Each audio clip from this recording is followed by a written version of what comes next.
Transcription 113. This resolution, as I find it, has two parts. The first part relates to an inquiry into the monopolistic hold of foreign owned and foreign controlled advertising agencies in India. The second part is in regard to the desirability of government taking advantage of Indian advertising firms in relation to its advertisement of nationalized concerns, railways, and so forth. Insofar as the first part is concerned, I do not think that is necessary, and I do not think that we have any need to inquire into the working of foreign owned and foreign controlled advertising agency firms. So long as it is the policy of government to permit foreigners to operate in this country, I do not think that if there is a private sector, they should be subject to frequent inquiries. Insofar as this part of the resolution is concerned, I am afraid I cannot accord it my support. But insofar as the second part of the resolution is concerned, there is absolutely no conflict between my head and heart in giving my full support to that part of the resolution. It is difficult for me to adduce arguments in support of this very desirable proposition, as I do not know what arguments could be advanced against it. I should have liked very much Dr. Keskar to speak first if he were opposed to it, because I think that any reasonable person should support it. But the likely objections may be these, and I am trying to analyze them. First, it might be stated that it might mean discrimination. But I do not think that argument holds water, because there is no question of discrimination involved. Government have gone out in different fields of activity in assisting the furthering Indian participation, progressive Indianization of services, and so forth. Even in the tea industry, I believe the government is trying to break the monopoly of foreign tea broking firms by supporting the rise of Indian films in the tea broking business, which is a very specialized and a kind of monopolistic business. So I do not think that Dr. Keskar would advance that argument at all, because that is a preposterous argument. The second argument may be that we have not firms of sufficient quality and standard.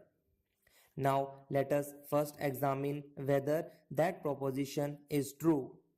I submit that that proposition is not quite true, although in reply to a question by the mover of the resolution, the Honorable Minister for Information and Broadcasting did say that they sometimes find themselves in difficulty when they had entrusted advertising business to Indian firms.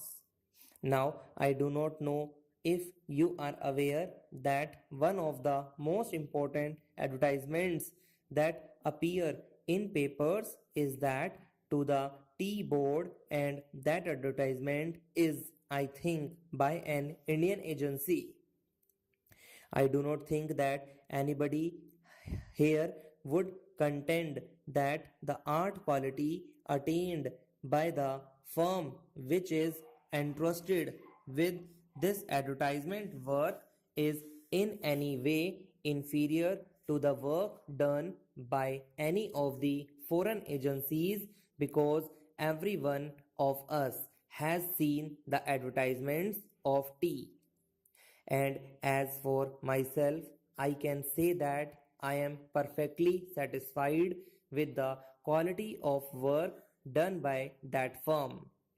Now, if that is so, then it cannot be contended that there are no Indian films firms of adequate standard and quality. The question then may be asked that there are not sufficient numbers of such Indian firms.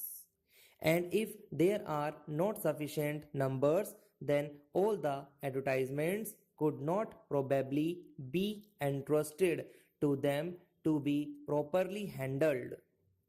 On that, I have not, I am afraid, sufficient information. Probably the Honorable Minister knows better as to how many Indian firms there are who can compare favorably or who are probably better than foreign advertising firms. But to the extent that there can be no argument that so far as government advertising work is concerned, it should be entrusted to such firms. I understand that these Indian advertising agency firms had met government and they were given certain assurances. And I find that the Ministry of Production had subsequent to the meaning issued directives to all corporations under its control to make use of Indian advertising agencies. I should have thought that that directive would have been based on an appreciation of the work that could be performed by the Indian advertising agency firms. But the surprising part of it is that even thereafter, many public undertakings like NEPA Mills and the new nationalized insurance corporations have entrusted their work to foreign agencies. This certainly is surprising. I had said just now that a question might be asked as to whether there were sufficient firms of the requisite standard available to handle all the work. If there are not, I believe that there is a duty cast upon government to create conditions so that an adequate number of firms of the requisite standard may come up. Everybody is aware that advertising is a specialized job. Then there should be provision for the training of personnel. I find in the memorandum which the Indian advertising agency firms submitted to the government that they had also made certain proposals in this regard. I should very much like to know if government has taken any action in this regard, because it is desirable that Indian personnel should be trained to equip themselves for this highly specialized work.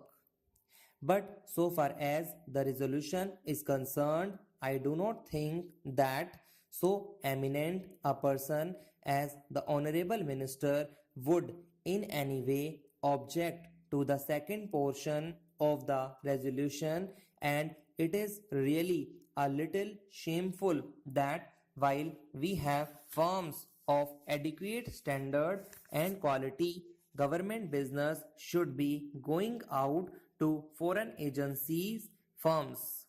This is not sectionalism. It is certainly the duty of the government to assist their own nationals, particularly when they are of the. For more GK shortcut tricks, reasoning and maths videos, go to my YouTube channel.